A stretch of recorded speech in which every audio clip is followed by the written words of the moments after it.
Giro internacional pelo presidente da Rússia, hoje a visita foi ao Vietnã. Meu caro Marcelo Favalli, boa noite, bem-vindo. Essa é uma viagem simbólica, uma visita simbólica no caso do Vietnã, né? Muito boa noite, Tiago, boa noite a todo mundo que nos acompanha. Falar do tabuleiro geopolítico, né, do xadrez da política internacional, é um lugar comum, mas não existe analogia melhor.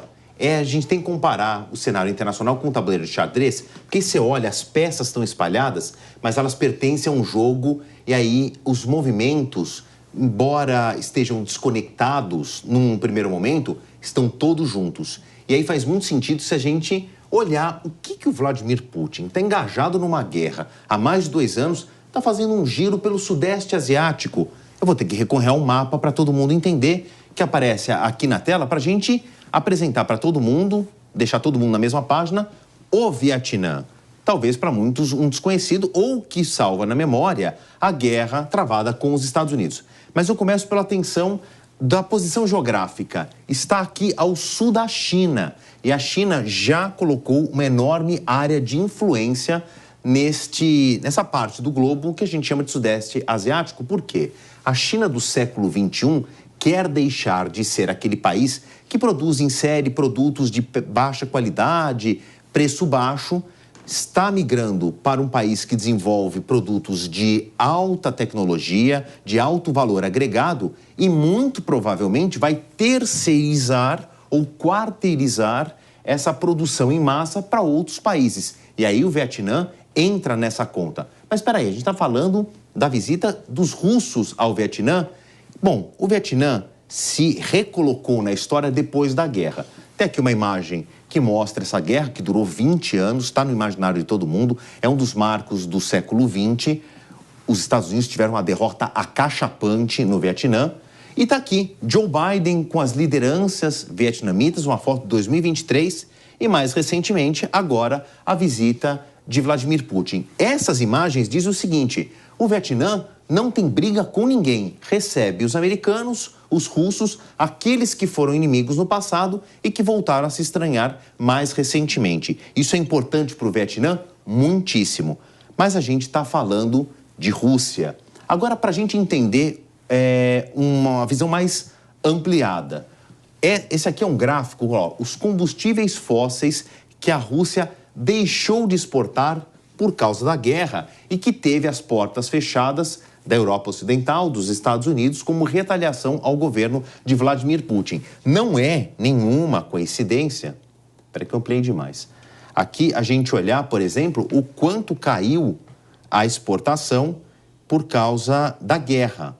A gente vê essa mancha aqui, uma queda abrupta, não só do petróleo, mas dos outros bens também que a Rússia costumava exportar. É a tal da asfixia econômica, né? Exatamente. Eu estou falando do petróleo porque é um dos principais produtos, uma das principais commodities que a Rússia exporta e é uma das rodas motrizes da economia russa. Isso aqui é tudo que a Rússia deixou de exportar para a União Europeia, os 27 países, e mais abaixo aqui, em menor escala, pasmem, a Rússia também vendia, exportava petróleo para os Estados Unidos. E, igualmente, houve uma queda. Bom, com a Rússia deixando de vender para grandes parceiros comerciais, teve de bater em outras portas. Primeiro, foi com a China, que, como eu falava ali, quer se tornar um grande gigante, já tem se tornado um grande gigante econômico no século XXI, produzindo produtos de maior valor agregado e tecnologia embarcada, precisa de combustível. A Rússia tem para vender barato porque não está vendendo para mais ninguém. Só que o Vladimir Putin sabe que não pode contar apenas com um parceiro. Então ele está fazendo um giro para ver: oi, tudo bem? Esse aqui é meu portfólio de produtos. Você quer vender? O que você acha de comprar os meus produtos? E quando eu falo de querer vender, também o Vietnã é um aliado estratégico para a mão de obra, que talvez a Rússia também venha a precisar. Eu falei da mão de obra que pode vir a ser usada pelo maior influenciador da região, que é a China, mas vamos conhecer a economia do Vietnã. A agricultura representa 15% do PIB, as indústrias, e aqui não estou falando de produtos de alto valor agregado, a exemplo de produtos eletroeletrônicos ou veículos, é uma indústria mais de extração e transformação, E o setor de serviços, 52% do PIB, ou seja, tem um grande perfil de consumo e de capacidade de importação. A força de trabalho, mais de 55 milhões de pessoas. E aqui o mais importante no final, o desemprego entre os jovens é relativamente alto, passa dos 7%. Isto pode vir a ser interessante para grandes países que precisem de mão de obra.